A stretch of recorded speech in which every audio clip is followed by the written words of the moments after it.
മോനെ നീ പാടുമ്പോഴും ഞാൻ ആ ഒരു ഫിലിമിലെ ആ ഒരു സീക്വൻസ് അത് എത്രത്തോളം എൻ്റെ ദൈവം ആ ഒരു 1-2 വർഷമായിട്ട് ഈ പടത്തിനെ പറ്റി സംസാരിക്കുക, അതിനൊരു ഷൂട്ട് ഡേറ്റ് ഫിക്സ് ചെയ്യാൻ. കാര്യം ഒന്നാമത് നമ്മുടെ ലാലണ്ണാച്ചി ഇപ്പോഴും കത്തിജ്വലിച്ച് നിൽക്കുക. പക്ഷേ നമ്പർ ഓഫ് ഫിലിംസ് കൂടുതലാണ് ആ സമയത്ത്, വേറെ പടത്തിന്റെ ഷൂട്ട്. അപ്പൊ ഈ ഷൂട്ടിങ്ങിനുള്ള ആളുകൾ മുഴുവൻ കോഴിക്കോട്ടേക്ക് പോവുകയും അവിടെ എല്ലാവരും ആയി, ആർട്ടിസ്റ്റുകളടക്കം.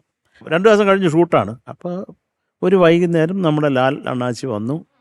ഇപ്പോൾ ലോഹി സാറുണ്ട്, അദ്ദേഹത്തിന് അയ്യോ ഞാൻ പണ്ട് പറഞ്ഞായിരുന്നു എനിക്കത് മറന്നുപോയ എന്താണെന്ന് ഇവിടെ ചുമ്മാ ഒന്ന് ഓടിച്ച് പറയാമോ എന്ന് പറഞ്ഞപ്പോൾ അദ്ദേഹം ആ ഒരു സ്റ്റോറിയുടെ ഒരു 1 ലൈൻ ചുമ്മാ പറയുമ്പം അപ്പോൾ അദ്ദേഹത്തിൻ്റെ കൂടെ ഉദ്ദേശിച്ച സിനിമയുടെ അത് പറഞ്ഞപ്പോൾ അടുത്തുള്ള ഉണ്ടായിരുന്നു അയ്യോ ഇത് മറ്റേ ഫിലിം അത് ഏകദേശം അതുപോലെ വേറൊരു ഫിലിം.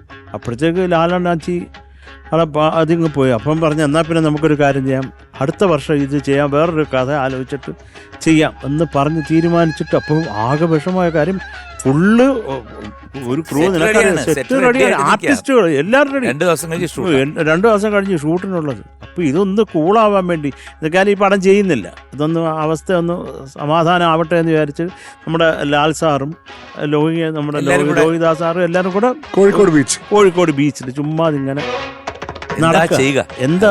ഇനി ഇത് ചെയ്യാൻ വേറെ എന്തെങ്കിലും പറഞ്ഞ് പോകുന്ന വഴിക്ക് ഒരു ത്രെഡ് ഇതൊന്ന് നോക്കിയാലോ എന്ന് പറഞ്ഞ് മോഹൻലാൽ സാറിൻ്റെ അടുത്ത് ലോഹി സാറ് പറയുന്നു ഇങ്ങനെ ചേട്ടൻ അനുജൻ പാട്ടുകാർ അവർ തങ്ങളുടെ ഒരു ഈഗോ ക്ലാഷും അത് ഇങ്ങനെ സംഭവം കുറച്ച് പറഞ്ഞു കഴിഞ്ഞപ്പോഴത്തേക്ക് പറഞ്ഞു അയ്യോ ഇത് അസാധ്യമാണ്, ഇത് പക്ഷേ വർക്ക് ചെയ്യാൻ പറ്റുമോ, നമുക്ക് ചെയ്യാം എന്ന് പറഞ്ഞാൽ അന്ന് രാത്രി വന്നിരുന്നിട്ട് ഒരു എഴുതി ഉണ്ടാക്കിയ ഒരു പടമാണ് ഭരതം.